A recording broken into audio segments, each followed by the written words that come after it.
episode of the Low Budget Review Show. I'm your host, Eric Smith, and today I want to talk about a new graphic novel that just came out June 21st, I believe. I'm recording this on July 9th. Excuse me. And the graphic novel is a lot of reflection here, and I apologize for that, but it's Dark Knight, a true Batman story. This is published by the Vertigo imprint of DC Comics, and it's written by Paul Dini with illustrations by Eduardo Risso. It's Risso. I don't know if it's Risso or Rizzo. Either way. And you'll notice Dark Knight without the K. So this is an autobiographical story from Paul Dini.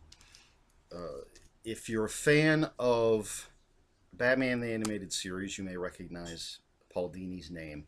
He was a writer for that show and other shows, but I know him from Batman the Animated Series. I absolutely loved that show. It's one of the best renditions of Batman ever, in my opinion. And it was Bruce Timm and Paul Dini. Those were the two names that to me meant quality in animation. So back in the 90s when that show was out and Paul Dini was working on it, as a matter of fact, at the point where the main part of this story takes place, they were working on writing Batman the Animated Series The Mask of the Phantasm, the movie that was released in theaters. So that should give you a general idea. Again, if you're familiar, give you a pretty good idea of when this takes place. So Paul Dini, working for Warner Brothers Animation, writing Mask of the Phantasm. One night he's walking home and he's attacked and viciously beaten. And this is the story of that and of his recovery. But it's so much more than that. It really is autobiographical. We learn he talks about his childhood, growing up, and sort of how he became this. I hate to use the term geek, because I'm not sure that he is. I can admit I'm a geek, but he was a fan of cartoon characters, comic book characters, pulp characters. So, and that obviously shaped how he grew up. So we get that, his childhood. We get behind the scenes stuff with Warner Brothers Animation and him working on Batman the Animated Series, which are things that fascinate me. I love behind the scenes looks at almost anything. And then he talks about the attack and his attempts at recovery in a really vicious attack. But throughout all this, especially with the attack and his recovery, he's got these characters in his head. Batman and the Joker, a few heroes, but mostly villains that are in his head. Either, well, in the case of Batman, helping him, trying to help him deal with what happened. And of course, the villains are just messing with his head. Which, I mean, anyone's going to have their head messed with if they're just so viciously beaten.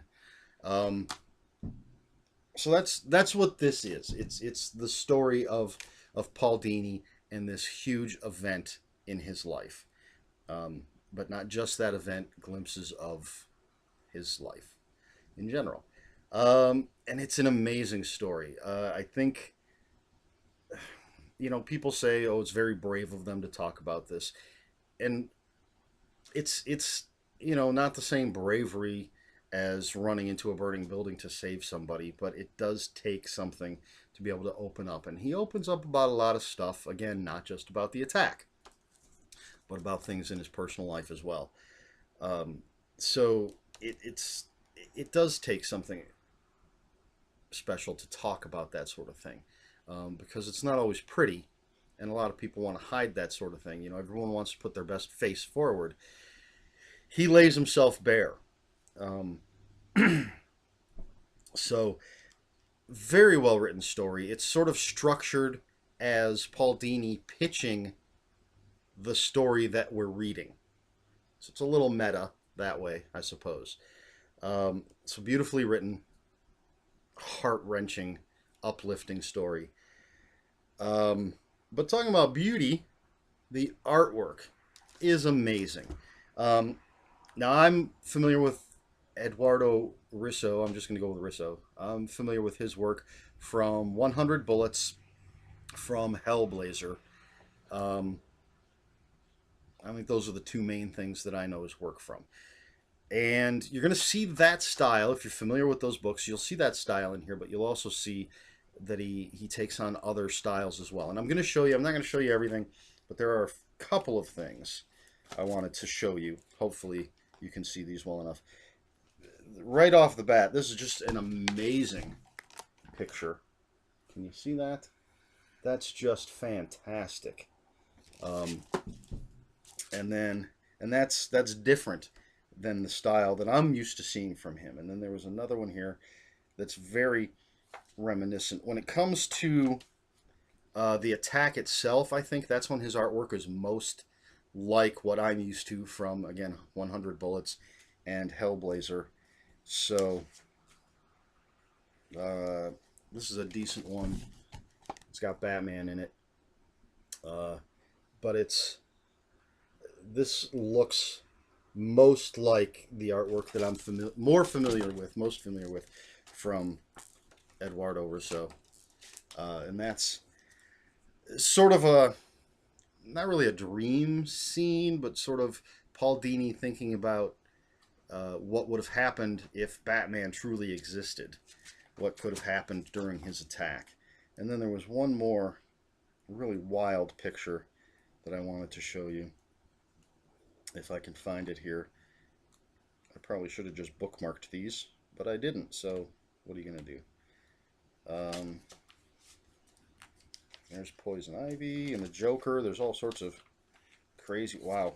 All right, I'm not going to show you this picture, but I just came across one of those scenes that really I'm amazed that he opened up and talked about, you know, because he really bears himself, um, and I'd forgotten about that particular scene. Here's a nice picture with the Rogues Gallery. Oh, I wish I had a better camera, but there you go. That's not horrible. You can see that pretty well. Just beautiful, beautiful artwork by Eduardo Risso. So, excuse me. So, Dark Knight, a true Batman story. It's if you're looking for a superhero comic book, this is not what that is. This again, it's an autobiographical story that happens to have fictional characters in it because they're in the storyteller's head. Um, it's again wonderfully told story, beautifully rendered artwork. Um, so and because because of this beautiful professional artwork, I did not draw up a rating for this. I thought about going with just the Batman the Animated Series bat silhouette logo thing because that wouldn't be too embarrassing. But I decided against it. I'm just going to tell you, I'm giving this 5 out of 5 easily. It's a hardback, and it's $23 is the cover price. I didn't even know it was coming out. I just recently got back into buying comics. Happened to stop at my comic shop the day it came out, saw it, grabbed it, and it's absolutely amazing. So if you enjoy just great storytelling, pick this up and read it. If you enjoy wonderful, wonderful comic book artwork in a number of different styles from the same artist, pick this up. If you have any interest at all in a little behind the scenes peek at Warner Brothers Animation during the heyday of Batman the Animated Series, pick this up and read it.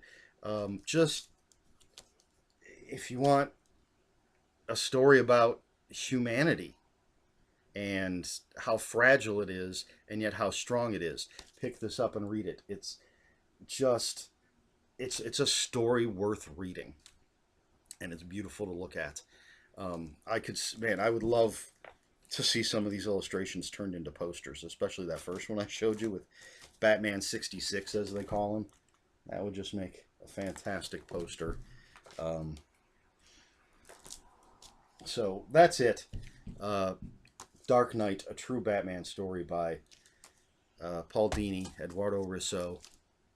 I highly recommend it for comic book fans, um, autobiography fans, for anybody. Um, so there you go. 5 out of 5. No drawings for this one because it would just embarrass me. um, I'll have a link for this in the description below, as I always do.